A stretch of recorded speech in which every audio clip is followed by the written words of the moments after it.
ইতিহাস ঐতিহ্যের শতবর্ষী বিদ্যাপীঠ Rangpur Carmichael college ২০৬ একরের এই সবুজ ক্যাম্পাসে স্নাতক ও স্নাতকোত্তরের রয়েছে প্রায় ২২,০০০ শিক্ষার্থী। উত্তরের জেলাগুলোতে রয়েছে এই প্রতিষ্ঠানের সুনাম। এই কলেজকে বলা হয় উত্তরের বাতিঘর, কিন্তু সেই বাতির নিচেই যেন আজ অন্ধকার।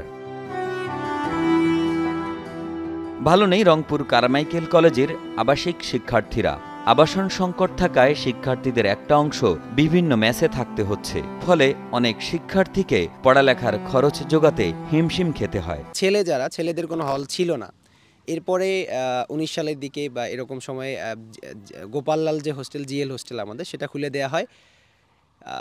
কাশেমবাজার কেবি হোস্টেল সেটা চালু ছিল। এরপর নতুন করে যে আমাদের আবু সাইদ হোস্টেল বা আবু সাইদ হল সেটা চালু করা হয় আমাদের ৫ই আগস্টের পর।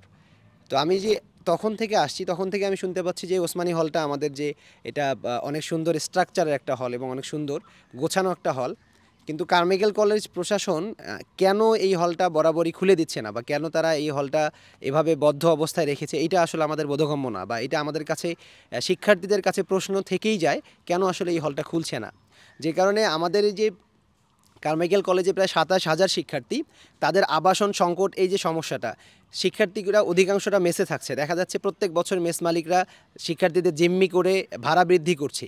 ঠিক এই জায়গায় যদি কারমাইকেল কলেজ, যেহেতু একটা শতবর্ষী কলেজ, রংপুরের ৮টা জেলা থেকে এখানে শিক্ষার্থীরা এসে থাকে, কারমাইকেল কলেজের এই হলটাও যদি খোলা হয়, কিছুটা আবাসন সংকট হয়তো আমাদের কমে যাবে এবং শিক্ষার্থীদের যে এই যে ব্যয়ভার, সেই ব্যয়ভার নির্বাহটাও কমে যাবে। গরিব এবং মেধাবী শিক্ষার্থীরা এই হলে থাকতে পারবে।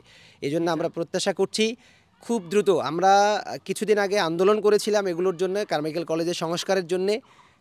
আমরা এখন চাচ্ছি এই হল যদি দ্রুত সময়ের মধ্যে খুলে না দেওয়া হয়, আমরা পরবর্তী সময়ে খুব দ্রুত আমরা লাগাতার আন্দোলন কর্মসূচি ঘোষণা করব আমরা সাধারণ শিক্ষার্থীদের পক্ষ থেকে।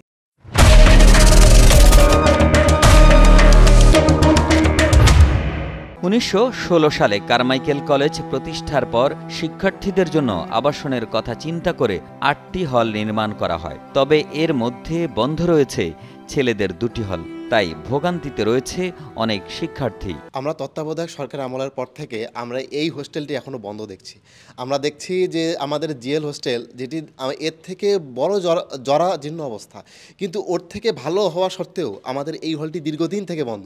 কিন্তু কেন বন্ধ, এই উত্তর আমরা এখনও পাইনি। আমরা বরাবর প্রশাসনের কাছে বলেছি, বারবার আমরা দাবি করেছি, কিন্তু তারা এর উত্তর দিতে ব্যর্থ। আমার মনে হয় যে তারা নিজস্বভাবেই আসলে চান না যে এই হোস্টেলটি খোলা হোক। আমরা দেখতে পাচ্ছি শিক্ষকদের আবাসন আছে এর থেকে জরাজীর্ণ অবস্থায়। এত জরাজীর্ণ অবস্থায় যদি শিক্ষকরা থাকতে পারে, কিন্তু ছাত্রদের এখানে থাকতে সমস্যাটা কোথায়? আমার প্রশাসনের কাছে এই বিষয়টা আমরা বারবার জানতে চাও, তারা কোনো সুষ্ঠু সমাধান এবং সঠিক উত্তর আমাদেরকে তিনি দেননি। আমরা মনে করছি এই উত্তরের বাতিঘর কারমাইকেল কলেজ, এখানে বলা হয় শিক্ষার প্রাণকেন্দ্র বলা হয়। এখানে যখন এই ২০০+ স্টুডেন্ট যখন এখানে থাকতে পারে, যারা বাইরে বিভিন্ন মেসে থাকে, তাদেরকে বিভিন্নভাবে জিম্মি করে টাকা আদায় করা হয়, তারা হোস্টেলে থাকবে, তাদেরকে প্রতিষ্ঠানের কাছাকাছি তারা থাকবে, যে হোস্টেলের প্রাণ ফিরে আসবে, প্রতিষ্ঠানের প্রাণ ফিরে আসবে। কিন্তু এই বিষয়টাতে প্রশাসন কোনোভাবেই তারা এই বিষয়ে ভ্রুক্ষেপ করে না, এবং তারা আমাদের ছাত্রদের মনে হয় তারা ইচ্ছাকৃতভাবে এই হোস্টেলটি খুলতে চান না। আমরা যতটুকু দেখেছি, আমরা যতটুকু জানি, এই হোস্টেলটি বসবাসের সম্পূর্ণ নিরাপদ এবং যোগ্য। সামান্য পরিমাণ সংস্কার করলেই এই হোস্টেলে থাকার যোগ্য বলে আমরা মনে করি। কলেজ প্রশাসন জানায়, ইতোমধ্যে ওসমানী হল চালুর ব্যাপারে সিদ্ধান্ত নেওয়া হবে। প্রয়োজনীয় সংস্কার শেষ হলে হল চালু করা না গেলে নতুন হল নির্মাণের জন্য আবেদন করা হবে। আমাদের এখানে ওসমানী ছাত্রাবাস, এটি দীর্ঘদিন থেকে অব্যবহৃত থাকার কারণে এটি জরাজীর্ণ অবস্থা হয়ে গেছে। এটি যাতে চালু করা যায় এবং এটি সংস্কারের মাধ্যমে যাতে চালু করা যায়, এ বিষয়ে আমরা শিক্ষা প্রকৌশলের কাছে চিঠি দিয়েছি। এটি যদি সংস্কার করা সম্ভব হয় তাহলে তারা এটা সংস্কার করে দিবেন, আর যদি এটি ব্যবহার অনুপযোগী হয় সেক্ষেত্রে আমরা প্রস্তাব দিয়েছি যে ওসমানী হল নামেই আমরা আরও একটি হল সেখানে যাতে নির্মিত হয়, সেজন্য আমরা কর্তৃপক্ষের কাছে অনুরোধ রেখেছি। শুধু আবাসন সংকটের সমাধান নয়, পরিবহন, ক্যাফেটেরিয়া ও ক্যাম্পাসে নিরাপত্তার জন্য পুলিশ ফাঁড়ি নির্মাণের দাবি জানান শিক্ষার্থীরা।